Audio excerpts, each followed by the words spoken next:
So really, Matt, since the last time I've seen you, nothing has happened in Washington, right? Except, I guess, a whole sea change. And you talked a little bit about that as you introduced the panel with Ross. Why don't you kind of give a high-level view of some of the things you're seeing from an ACA perspective? Sure. Well, we knew there were going to be changes in Washington this year. We just didn't know how big the changes were going to be.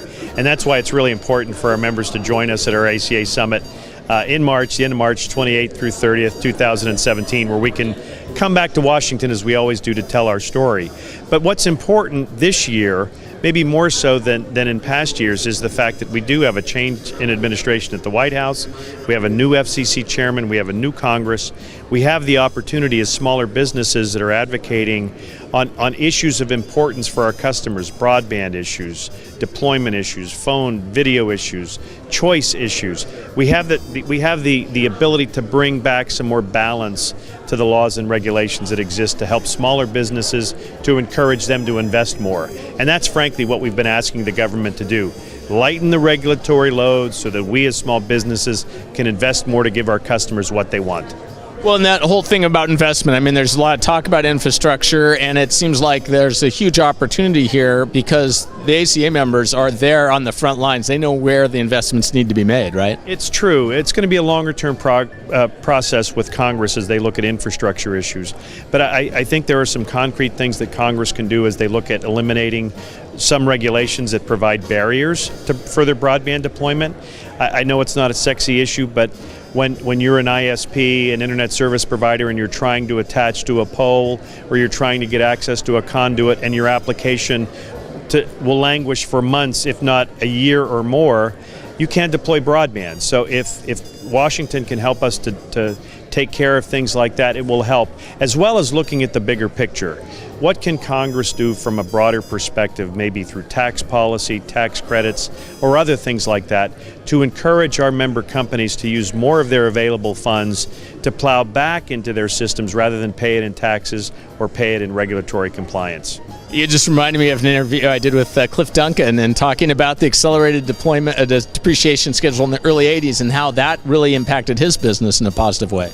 Tax policy is on the table, but it has a direct impact on our member companies. I mean, they pay taxes, they're taxpayers, they are mindful of what tax policy enables them to do as a small business. And if there's some greater relief, of course it has to be paid for and balanced within the government, but if there is some greater relief with a recognition that businesses benefit from tax relief and tax policy, credits, etc., then it's just going to go back into their system and they're going to give consumers more of what they want.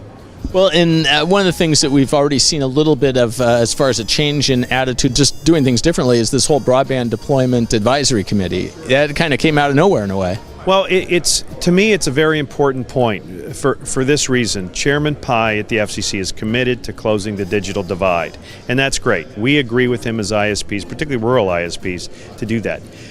But what he has said as well is we have to find a way to close the digital divide, enabling private sector networks to help close that divide. So he recognizes that regulation that harms ISPs is not going to accomplish that goal. The FCC has to work with private sector ISPs like our members, as well as with the interest of consumers, to find the right policies that will encourage more broadband. So with the Broadband Advisory Committee that he's developed, it's a very significant way where he can gather information from stakeholders throughout various industries, consumer groups, etc., to try to develop these better common sense rules that hopefully will help close the digital divide. Well, and it's interesting too, because the digital divide, I mean, your members probably are close to 100% where they are, covering their customers with broadband. But I think there is some definitional things. I mean, I heard the other day Silicon Valley only had 88% penetration, but what they really meant, I believe, was that they still have 12% of the people not on the internet for whatever reason, whether it's affordability, accessibility, they don't know how to use it. We heard that from Bruce today, right? We did, and that's a very important point that I know a lot of our members are reflecting on in terms of, okay, I can deploy broadband, but how do I ensure that the people that I'm passing with my broadband plan actually adopt it? And it's really good food for thought. There's this notion that the speaker this morning talked about, computer literacy.